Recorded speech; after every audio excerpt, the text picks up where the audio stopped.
My act of kindness nearly got me hanged in the town square. I helped a wounded stranger. God, if I hadn't stepped outside that day, maybe no blood would have been spilled, but then, maybe no truth would have been uncovered. My name is Rachel Moore, and I thought I'd left all chaos behind in my mountain seclusion, until a bloodied man appeared at my stream, carrying a secret that would shake an entire town to its core. I always thought peaceful days would last forever.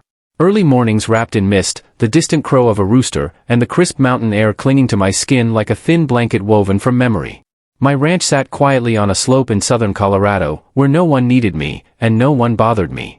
I lived like that for 6 years. And if not for the faint groan hidden in the sound of running water that morning, my life might have gone on like that, quiet, lonely, and bearable. I was carrying water from the spring head where melted snow from the peaks ran down every spring. The water was cold as a blade. I used to tell myself it was the only clean thing left in this land, that stream and my heart. But that soft groan shattered it all. At first, I thought I imagined it. The dog didn't bark. The wind was still. But then it came again, fragmented, like the breath of someone clinging to life. I set down the bucket, my hand reaching for the old pistol slung behind my back, not for threats, just a survival habit from the war. I moved carefully toward the tall grass where the sound had come from, and then I saw him. A man lay collapsed by the edge of the stream, face down in damp mud, his shirt soaked in dark blood. He looked oddly clean for someone in this rugged wilderness, expensive shirt, thick fabric pants, leather shoes now caked in mud. Something had fallen from his hand, a sleek silver watch, intricately engraved. Ethan Caldwell, Caldwell Media Group. I frowned. One of the biggest media conglomerates in the western U.S. A Caldwell out here, bleeding out from a gunshot? Damn it, I muttered, then knelt to check the wound. The bullet had gone through his left shoulder. Not fatal, but a lot of blood loss. I saw his face for the first time, though his eyes were closed. His features were sharp, young, and strangely familiar. Someone who had been on TV, or a name from a newspaper I once read. I didn't have time to figure it out. My hands were trained to treat wounds. I'd saved lives under shellfire. I wasn't going to hesitate now for a stranger. I pulled him up onto my old horse, feeling his body limp from exhaustion. "Oh, God," I whispered. "Don't let me regret this." By the time I brought him back to my old wooden cabin, it was well past noon. The scent of damp pine and cold ashes rose in the air. I cleared the bed, lit the fireplace, and laid him down on a wool mattress. My hands trembled slightly as I peeled off his bloodied shirt, not from shyness, but because of the scars. His body was covered in them. Some old, faded, like memories of past battles. Others were fresher, not yet healed. I asked myself, who is he? Why does a journalist bear the body of a mercenary? I placed the watch on the table, its glinting silver screaming out the answer I wasn't yet ready to hear. I got to work, disinfecting, stitching, bandaging. My hands were swift, but my mind was unsettled. Not because of the wound, but because his eyes opened suddenly as I finished the last stitch. Blue eyes, deep and bright, feverish, but strangely aware. "Who are you?" "Rachel Moore," I replied, still holding the gauze. "Former nurse, ranch owner, the one who saved your life today." He tried to sit up, but pain stopped him. "I need to warn Elizabeth. They'll—" "Who? Who are they? Who's Elizabeth?" I asked, but he had already slipped back into unconsciousness, sweat beading on his brow. I sat in silence, dabbing his forehead with a damp cloth. A long breath escaped from my chest. The air in the wooden room seemed thick and heavy. I had gotten used to living alone, to the silence. But now there were gasps, the creaks of wood, and an unnamed fear lurking behind every doorframe. That evening I sat by the fire, cradling a mug of peppermint tea. In the room next door, the stranger, Ethan Caldwell, was still unconscious. I had hidden his watch in the drawer beside the painkillers. Its glinting silver made me feel like I was involved in something far too big. I had saved people before, watched life fade away in seconds when you were too late. But never before had a patient made me want to know more about them. Why was a wealthy journalist out here? Who shot him? Why did he bear scars like a torture victim? And who was Elizabeth, the name he whispered like a last prayer? Part of me wanted to call the sheriff. Follow the rules. But I remembered the night I lost my husband, a mine accident, and the police never showed up in time. If someone had saved him the way I saved Ethan, maybe things would have been different. I sipped my tea, warm and slightly numbing. I'm doing the right thing, right? I had a wounded man in my home instead of calling the police. Was it the instinct of someone who once saved lives in war? Or a mistake that could cost me my own? The next morning, just as the sun rose over the ridge, I heard a faint voice calling from the room.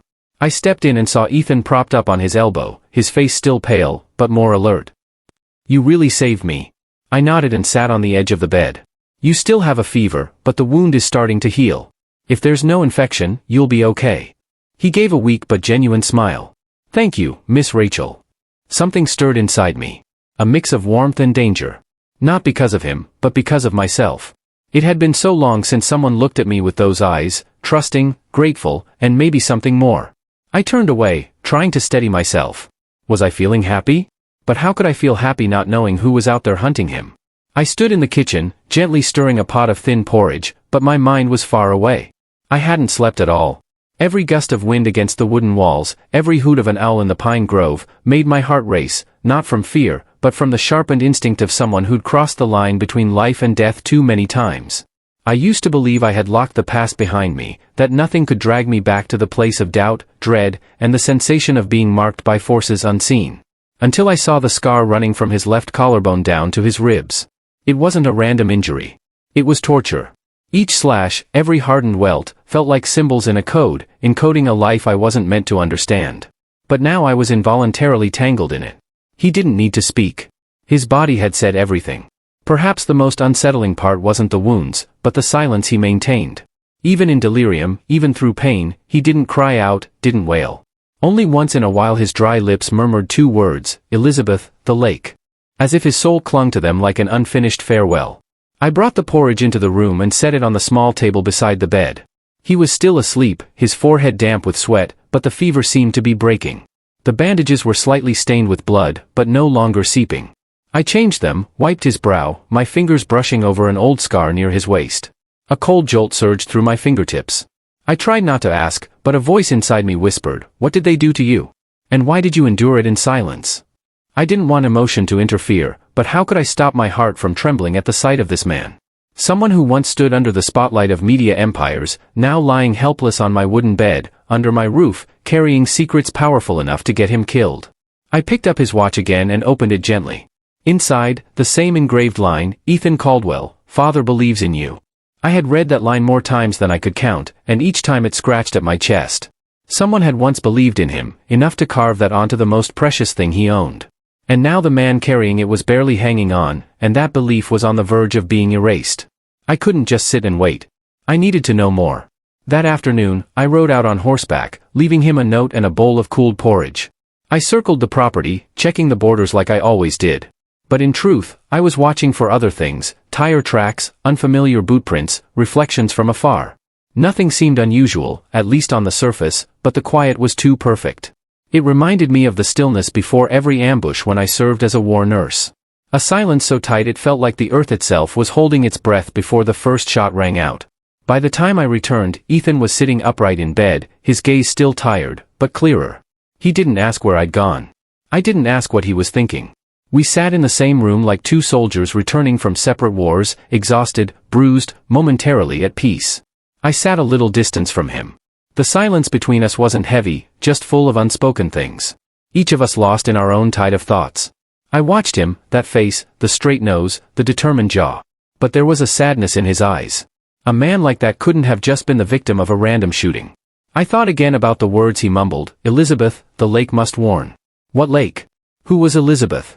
And why the need for warning? I stepped into my study and opened the old wooden chest. The one holding dusty land records and some maps I hadn't touched in years. Among them was one small, faded map that caught my eye, Elizabeth Underground Lake. One of the few freshwater sources left among the Rocky Mountains. Same name. It couldn't be a coincidence. I sat still for a long time, piecing the puzzle. The wounded man, the rare lake, the engraved watch, the whispered name. Someone didn't want him alive. Maybe because he held something people would kill to keep hidden. That night, I brought painkillers to his room. He was asleep, but his face twitched, brow furrowed. In the dim lamplight, I heard him muttering, "Can't let them take the lake? Elizabeth doesn't know yet. Father murdered." A chill ran through me. Dream or confession? He turned toward me, still asleep, but his lips moved. "Miss Moore, don't trust anyone. Wade? He's not really a sheriff. He's..." His voice faded. But the name Wade etched itself into my mind like a flashing red warning. Sheriff Wade, the man in charge of the nearby town, the one who always smiled politely at me at the market, the one who once came to my home, suggesting a community land transfer for the town's benefit. And now that name had slipped from the mouth of a hunted man. I didn't sleep that night. The next morning, I helped Ethan sit up and fed him a few spoons of cold porridge. His fever had dropped, but his mind was still foggy. I didn't ask him anything more. I just looked at him longer than usual. He was no longer a stranger. He was someone tied to life. Not only his, but others, maybe even mine. As I left the room, my hand brushed the watch he'd left on the table. I looked again at the engraving, "Father believes in you." A thought struck me, sharp as lightning: if his father had been murdered, if Wade was part of it. Then I walked into the small hidden room behind my study, the one where I used to store medicine, old maps, and my late husband's files. I pulled out the faded topographical charts and began pinning them to the wall. Beside them, I tacked up a single note: if someone finds this, it means this fight is bigger than I thought. That evening, a hawk circled above the sky. Its shadow passed across the ground before my porch. I stood there watching it spiral. A clear sensation rose within me. I've stepped into this now. There's no turning back. And I knew tonight I wouldn't lock the door. That morning, I woke earlier than usual. Something inside stirred me. A gentle, persistent tapping from within, repeating steadily like a quiet warning. Outside, a fine mist drizzled like spiderweb silk across the leaves, draping a damp sadness over the roof of the old wooden house.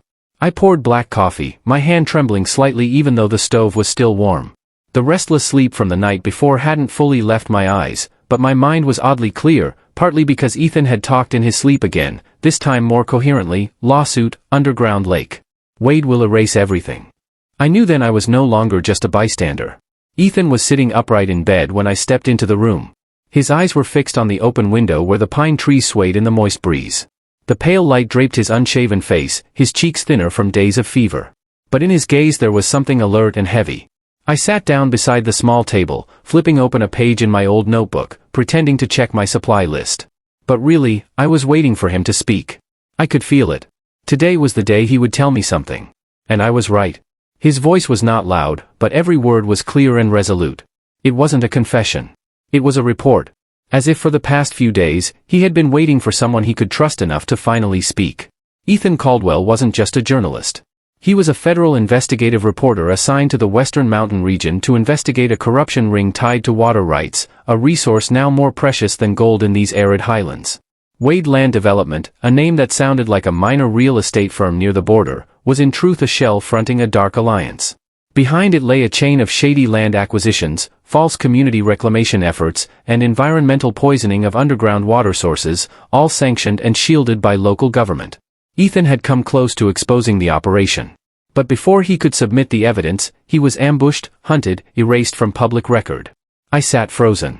The information unspooled in my mind like a tape on rewind.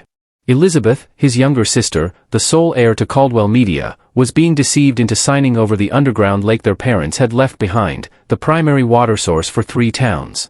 Ethan was the only one holding the evidence, and the only one who could stop what was coming. I looked at him in silence. No need for further explanation. Only the ticking of the wall clock filled the air, counting down the seconds left before it all unraveled. I stepped outside and stood on the porch, my hand clutching the wooden post as if it might keep me from being swept away. Everything I thought I knew about this place, about the town, the people, the quiet life I had worked so hard to preserve, now felt as unstable as rotting floorboards beneath my feet. I remembered the first time I met Wade, that confident smile, the unblinking gaze when he spoke of new development plans. I remembered the letters offering to buy my land for a pittance, with notes attached: think of the greater good. I had suspected something, but I had no proof, and no one stood with me. Until now. Now the proof was in the room behind me. A wounded man whose body bore the price of uncovering the filth buried under an entire system. That afternoon, I restocked the medicine cabinet, checked the bandages and antibiotics. There wasn't much left, but enough to last if we had to move. Ethan could now sit up on his own. He didn't speak much, but our eyes met often, without avoidance, without pretending we were strangers accidentally under one roof.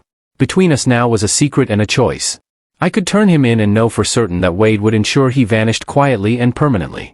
Or I could believe in my instincts, in the signs the universe was stitching together day by day. I chose to believe, not because I was gullible, but because I had seen truth suffocated before. I had seen innocent people framed, and I had once hated myself for standing by when I could have acted. I wasn't going to repeat that mistake. Dusk fell faster than usual. The sky turned sullen, trailing low rumbles of thunder over the western range. I sat by the window, listening to the wind howl through the wooden walls. One hand held a cup of hot tea, the other rested on a weathered envelope. Inside were the water source maps and a copy of the lawsuit Ethan had asked me to safeguard. He gave it to me without hesitation. If I don't make it, send this to this address. My sister will know what to do. I didn't ask why he trusted me so quickly. Maybe because I was the only one here with nothing left to lose. Or maybe because he was looking for an anchor amidst scars that hadn't yet healed. When I returned to the bedroom, Ethan was asleep. I walked over quietly, pulling the blanket up over his chest.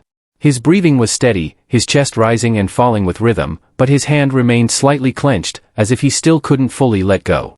I sat down in the chair, watching him for a few seconds. In the dim yellow light of the oil lamp, the scars on his body faded into the shadows. But I knew the real scars were deeper. The things he had seen, the people he had trusted who turned their backs, and the betrayals hiding behind the polished suits of those who claimed to serve justice. I closed my eyes. A question floated up from inside me: if tomorrow everything collapses, will I be strong enough to protect him? The next morning, rare sunshine broke through the clouds. But in the air, there was a strange scent. The smell of dust mixed with diesel, drifting in from the direction of the town road. I stepped onto the porch, squinting toward the horizon. A silver pickup truck had stopped at the old gas station in the distance. The license plate was unclear, but I knew instantly these weren't just passers-by. They were looking, and they had traced the trail to my doorstep. I turned around quickly, stepped back into the house, my heart pounding, not from fear, but because I had made my choice. I had chosen a side. Some mornings don't feel like any other, not because of the weather, nor for any specific reason, but because of a feeling, a quiet, lingering intuition, like the sky is holding on to a secret that only you can sense. That morning was one of them.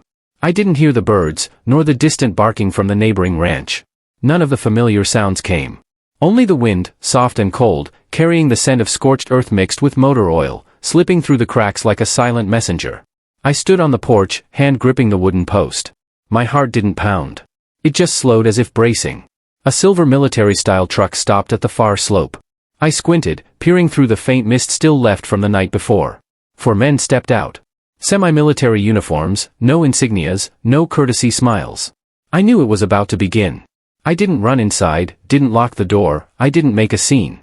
I remained calm, just like every other morning, like the times I had stifled panic on the battlefield at the sound of an air raid siren. Survival, I'd learned, often depends on how convincingly you can pretend everything is normal. I brewed coffee, poured 2 cups, one for me, one for Ethan. My hands didn't shake, but my chest tightened. The front door opened. No knock, no protocol. This was no visit. It was a staged inspection in the guise of legitimacy, a play in which I was forced to act a supporting role. Sheriff Wade stepped in, wearing his familiar wide-brimmed hat, his gaze swept across the kitchen like he already knew every corner. Behind him came 3 men.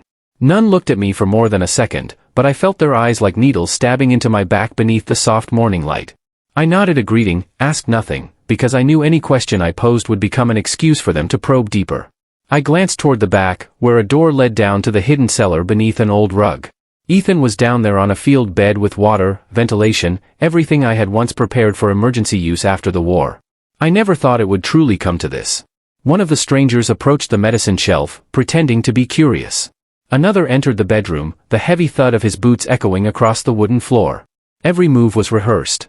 No one said a word. They didn't need to. Everything had already been decided. I sat still, coffee in hand. No one asked, but I spoke anyway, as if saying something might distort the shape of the trap closing in. Someone was injured a few days ago, but I'm not holding anyone. They've left. No response.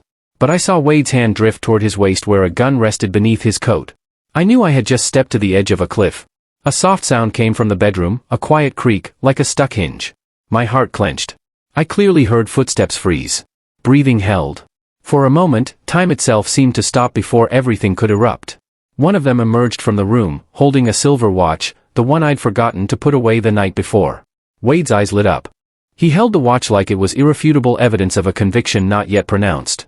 That watch, the only object bearing the name Ethan Caldwell. No further words were needed. Wade smirked faintly, but his eyes had lost the friendly gleam he wore at the market. You knew, didn't you? He's not just anyone. He's Caldwell. It wasn't a question. He knew. He'd always known. Today was merely cleanup day. I looked him straight in the eyes. In a flash, memories surged. Soldiers dragged away in the dead of night. Patients condemned just for wearing the wrong badge. The way power, disguised as law, had crushed lives under the name of order. I stood. I didn't reach for a weapon. Didn't shout. I simply stepped forward and placed my hand on the table as if I were preparing for surgery.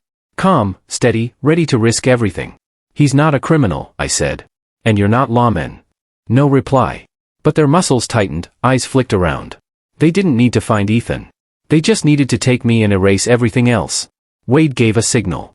2 men stepped forward. I didn't resist. I only reached behind me, clutching the map hidden inside the fold of my coat, the one marking the underground water lines Ethan had sketched while delirious. If I didn't make it back, at least someone might still find it. They took me in a truck. I wasn't tied, but fully under control. The wind whipped my face. My heart went cold. Not from fear, but because I knew unless a miracle happened, I wouldn't be returning to that house again. And Ethan, alone, weak, lying beneath that cramped cellar, wouldn't know that the final trap had already closed around him. The Larkspur Town Sheriff's Office had never been a place I wanted to step into. But this time, it wasn't just a station. It was a holding pen for those who needed to disappear. They locked me in a small room. No questioning, no paperwork. They simply left me there under dim lights, gray walls, and a ceiling camera that never blinked. I didn't sleep, didn't eat. I just thought. Thought about Ethan, about Elizabeth, about the rain clouds gathering over the lake someone was trying to steal at all costs. And I prayed. Not for myself, but for the truth, that somehow it would rise like water after a storm. That Ethan wouldn't fall. That the maps, the scattered clues I left behind, would lead someone to him. The wind stirred again outside the tiny window. Rain fell. The first droplets tapped the tin roof with hollow thuds like drums signaling the beginning of a quiet rebellion. I closed my eyes gently. If this was my ending, then let it be an end made not with surrender but with silent defiance. And if there was still a sliver of hope out there, then it was him. I woke up in darkness. No light filtered through the cracks of the cellar. Only the smell of rotting wood, the damp chill of the earth, and a hollowness spreading from my chest. The kind of feeling that arrives when you know the worst has happened, even if no one said it yet. Rachel hadn't returned. No familiar footsteps on the stairs. No scent of peppermint rising from a warm pot. No soft whisper in my ear each morning, "You need your medicine." Only silence, and silence was the one thing I feared most. I forced myself upright. The wound hadn't healed completely, and the back of my shirt clung to the gauze, damp with blood. Dizziness surged over me like a dark, murky wave, but I had no choice. I had stayed down here too long. I had let her face everything alone while I was just a silent shadow beneath the floorboards. I rummaged through my pack. The map still there, the file folder intact, but the watch gone. I had slipped up. I knew they could track me from something as small as that, and maybe from her. I asked myself, what did she say when they came? Did she resist, or did she stay silent, the way someone braces against a storm they know they can't stop? I wanted to believe she didn't suffer. But I knew that was impossible, and it was me who had dragged her into this. There was no time for regret. I left the cellar at midnight. The house felt hollow, like a body without a soul. Everything was untouched, eerily neat. They hadn't torn through the place. They didn't need to. They had already taken what they came for, Rachel. I stepped onto the porch. Stillness wrapped around me like a morning shroud. In the sky, the moon hid behind a thin veil of clouds, the kind of light that made everything look dreamlike and fragile. Rachel's black horse was still tied to the back stable. It lifted its head when it saw me, eyes reflecting the faint glow from the barn. I didn't have the time to feel relieved about that. I climbed onto the saddle, the map tucked into my inner pocket. Every step the horse took sent pain slashing up my spine like a blade. But I didn't stop. I wasn't allowed to stop. I didn't know where to go first. Back to town to find her, or to Miller's Crossing, the only place with a telegraph station not yet under full control where I could send word to Elizabeth. I chose the second because if I went back and failed, then everything she'd sacrificed would be for nothing. Up in the mountains, the wind was so strong I had to lean close to the horse's neck to stay balanced. Each rocky jolt tore at my healing shoulder. But physical pain meant nothing compared to the growing void in my chest. The kind of ache that comes when you've lost someone you never got the chance to thank. I couldn't remember the last time someone had cared for me without conditions, without credentials, without proof. Just a hand on my forehead and a calm gaze in chaos. I used to believe I was meant to be alone. I got used to it. But the silence after she disappeared taught me something else, that loneliness was just another name for the fear of never having someone by your side again. I reached Miller's Crossing before sunrise. The telegraph station stood behind an abandoned warehouse, hidden beneath tall pine trees. The light was still on. Luck hadn't run out. Not yet. I knocked 3 times, paused, then knocked twice more. An old code, and within seconds, the door creaked open. A woman appeared in the shadows. Mid-40s, cropped hair, sharp eyes. Someone who once worked in journalism before her husband vanished in a file mishap. Now she worked underground, part of the resistance. I didn't have to say much. She recognized me immediately. She didn't ask why I was alone. We stepped inside. I wrote the emergency message, encrypted, addressed to Elizabeth and the 9th District Federal Office. Both needed to be warned. When I signed my name, my hand trembled, not from exhaustion, but because I knew every move from here was a sprint against death. I stayed at the station for a few hours, took a copy of the transmission, received a bundle of antibiotics and a flask of water. Then I rode out again, but not north. I turned back toward town. I couldn't leave her there, not alone. I had no plan. I didn't know where they were holding her, but I knew sometimes the right thing to do isn't survival. It's not letting someone be sacrificed alone. I reached the edge of Larks at twilight. The rare streetlights flickered, casting just enough glow to see shadows, but not faces. I stopped the horse near the grass bank, watching. Something was happening in the central square. Voices, footsteps, and one sound I knew too well. Wood being nailed together, rhythmic, urgent, as if they were building something. My throat went dry. They were building a gallows. I didn't need confirmation. I knew they were preparing for a public trial. And Rachel was the main attraction.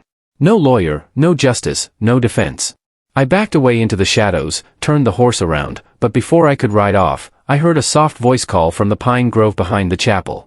A familiar voice from someone I thought lost years ago. Martha.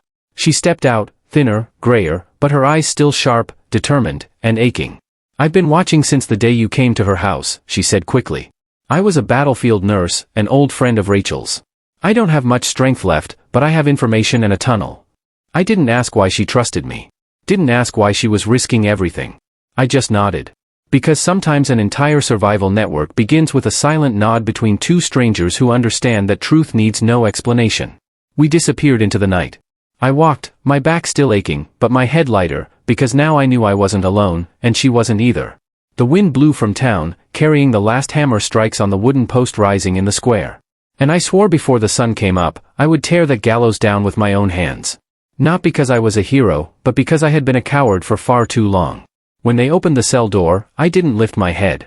I had been waiting for this moment all night. Every gust of wind through the window cracks, every echoing footstep down the hall, each one tapping like a slow drumbeat on the lid of an unfinished coffin. I don't remember what I thought about through that endless night, only that my heart wasn't empty, nor angry. It was full, not of regret, but of images no one could take from me. The scent of peppermint in the bedroom, the sound of hooves in wet soil after rain, and the piercing blue eyes of the man I had once saved, and perhaps once loved. I stood when they signaled. No one put cuffs on me. They didn't need to because the tightest bind wasn't on my wrists. It was in the eyes of those who once trusted me, now turning away or looking down. I walked out to the square. The early sunlight hadn't warmed the cold of the damp earth, but I could see it clearly. They had finished building it. A rough scaffold, 3 wooden steps, a noose dangling like a hand raised from the dirt, demanding something called order. The crowd had gathered early.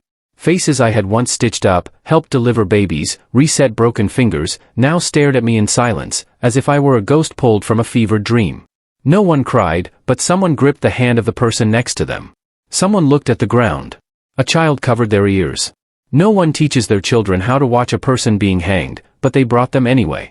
Wade stood atop the wooden platform like a twisted preacher. In his hands, the charge sheet. On his chest, a borrowed badge from a neighboring county, still shiny, still gleaming, as if light alone could mask the lie. I didn't catch what he was saying, only saw his mouth moving and the nods, slow, reluctant waves of agreement from the crowd. I was given no chance to speak, no defense, every charge already decided, no evidence, no truth required because here fear was the law and I was the threat to its false peace. I climbed the platform, the wood cold beneath my feet. No one touched me. I walked myself, smoothed my wind-tossed hair, took a deep breath, perhaps the last. The wind passed through the scaffold, carrying the scent of scorched grass, ash, and dried blood from years past. For a moment, I saw the forest where I once saved a boy with a wounded leg, the field where I held my dying husband and whispered, "I will keep living for you," and I had lived up until now. The noose tightened around my neck. The man adjusting it avoided my gaze. Perhaps he had once been my patient or once received bread from my oven during a cold winter. I didn't blame anyone. I only felt sorrow because truth wasn't strong enough to conquer fear. Wade stepped toward the lever, hand steady, the mask he wore hardened by years of deception. I saw it clearly. I wasn't the target. I was the warning to anyone who dared to believe in anything beyond power. I closed my eyes, not because I was afraid to die, but because I wanted to hold on to one final image. Pale blue eyes, a warm hand, a quiet voice, "Thank you, Miss Rachel." I didn't regret saving him. And now I didn't regret becoming a part of his journey. A gunshot rang out. I opened my eyes. It wasn't the drop, not the snap of the rope. It was the sharp crack of a bullet through air and a body collapsing from the chapel's watchtower. The sniper had been taken down. Someone in the crowd screamed. Chaos exploded in an instant. Wade spun, drawing his gun. But it was too late. A group on horseback stormed into the square. Dust everywhere. Leading them was him. Ethan. I don't know if I screamed his name or held my breath. I only saw him leap off his horse, pushing through the crowd. One hand gripping a pistol, the other raising a shining silver badge. The real kind. Federal, not counterfeit. His coat flared in the wind, revealing the still healing wound on his shoulder, but his eyes bright, unwavering. And this time he wasn't running. He raised his voice. It cracked through the chaos, filling the square. I couldn't hear every word, but I saw the crowd fall silent, and Wade for the first time stepped back. Beside Ethan stood a woman, light brown hair, fierce eyes. Elizabeth, his sister. She held a thick file high in her hand, evidence, legal filings, maps, and their father's final letters. Documents exposing the entire plot, the stolen water rights, the bribes, the frame-ups. I stood there, the noose still loose around my neck, and I saw it, the crowd shift. The same faces that once avoided my gaze now turned toward Ethan. Someone cried, someone let go of the hand they'd been holding, and a wave rose. Not of fear, but of awakening. Wade shouted something, but no one listened. He spun around, aiming his gun at me. One last desperate move. I didn't close my eyes. Not this time. A heavy crack, wood against skull. Wade collapsed on the steps. Martha, the silver-haired woman, old friend, battlefield nurse, emerged from the church's shadow, holding a long wooden staff like a verdict passed. "For all the voices he silenced," she said, loud enough for everyone to hear this time. I pulled the rope from around my neck. Ethan rushed up the platform and threw his arms around me. His body shook, but his grip was fierce, like if he let go, all of this might vanish. I leaned against his chest, hearing his heart, real, warm, alive. And I knew no matter what came tomorrow, today belonged to the truth. We left the square as the sun climbed higher. The gallows were gone. Only the people who once stood in silence remained. Now returning to pull down wood, cut ropes. No declaration, no speeches, just quiet action, and the late nod of a community finally quietly waking up. Some mornings break not just with sunlight, but with something deeper. That morning, I woke up in my old wooden house, not to the sound of roosters or the wind brushing the porch, but to a strange kind of silence, a stillness that was peaceful and haunting all at once. The house no longer felt like a shelter of fear. It had become a home again, briefly, and as fragile as the breath of someone who had just survived their last night. Ethan sat on the porch, sunlight slanting across his shoulder, illuminating every scar, every fresh stitch. He didn't try to hide them anymore. Those marks were no longer symbols of fear. They had become evidence of survival. I stepped outside and sat next to him. Neither of us spoke, because sometimes presence is enough. From that day in the square, things began to shift like a quiet wave spreading outward. Those who once bowed their heads began to lift them. Whispered rumors at the tavern turned into sworn statements in interrogation rooms. People who once sat comfortably in power were now standing under the cold lights of federal offices with no bargaining chips left. Elizabeth tipped the balance, not because she was wealthy, but because she wasn't afraid anymore.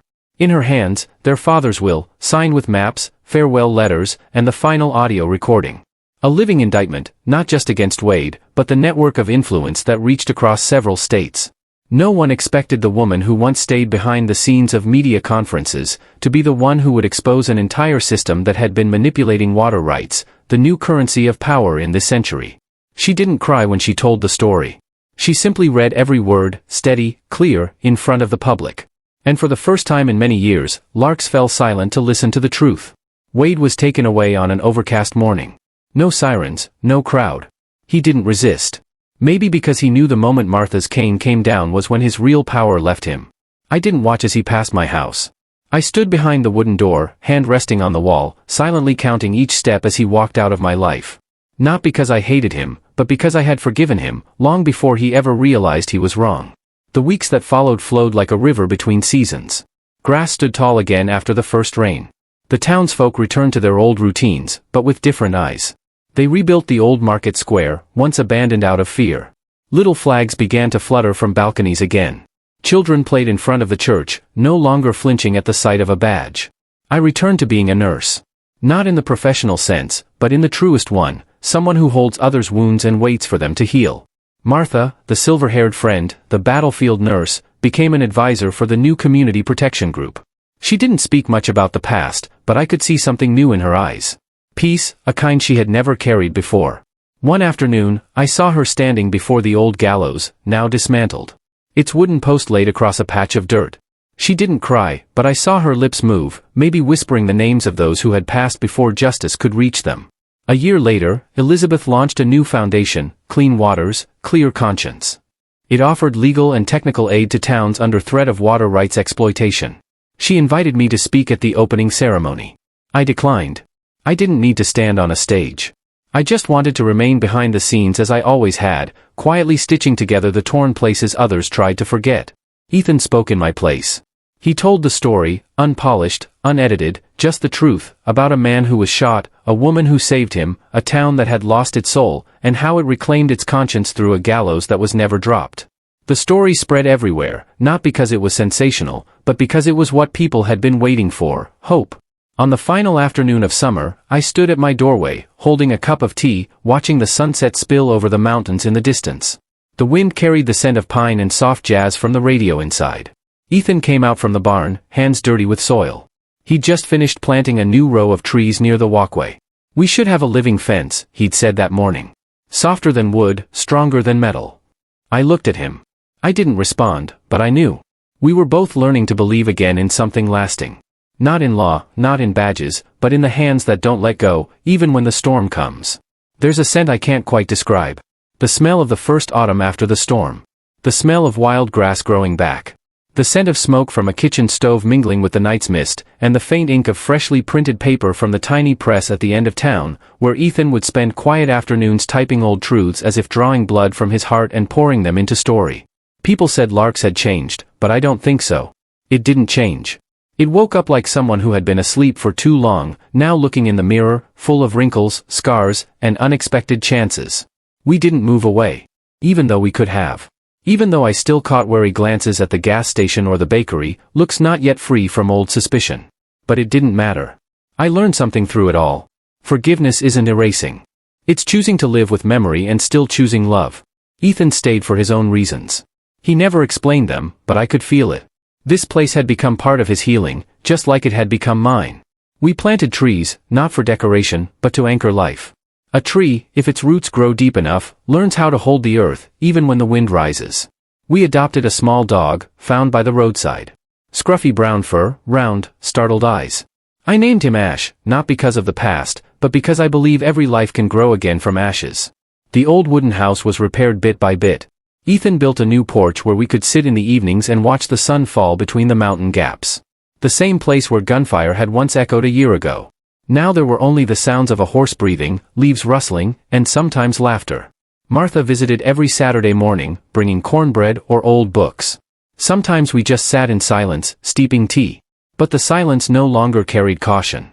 It had become a way to exist together without needing to prove anything. Elizabeth traveled often, but whenever she had time, she came back.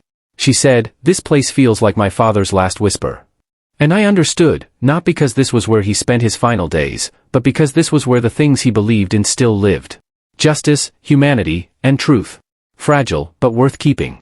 I still woke early, still carried water from the mountain spring, even though clean pipes now ran from the main road. Some habits aren't about convenience. They remind us we once survived with just our hands, feet, and quiet hearts.